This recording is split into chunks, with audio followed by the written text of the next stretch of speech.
I've already suggested in the last question that this is one of the reasons I'm always very reluctant to put word lists out on a website, because you don't know how they'll get used. And I never want them sent home to kids. But I think in teacher education courses and professional development, I think teachers really need to come to understand what the most common simple word families are. And I'm not just meaning the Dolch words.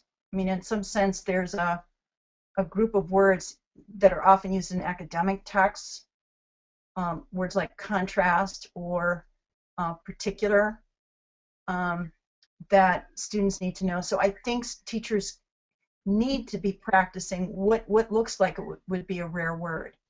They need to get good at that. I've done some writing about these particular semantic clusters. I'm going to do some more. I've got some material on the website that lets people know what they are.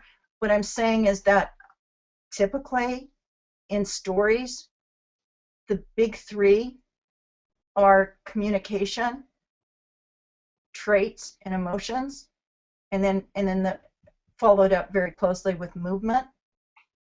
You know, there are a handful of other ones, but in fact, the semantic clusters really go around some of the things we used to talk about with story structure. So we describe characters, we describe their traits, physical and emotional. You know, we describe the traits of context. Then we start describing, you know, a problem. And then around that problem, we describe the action that characters take and how they feel about the problem and how they feel about what's happening, emotions and feelings.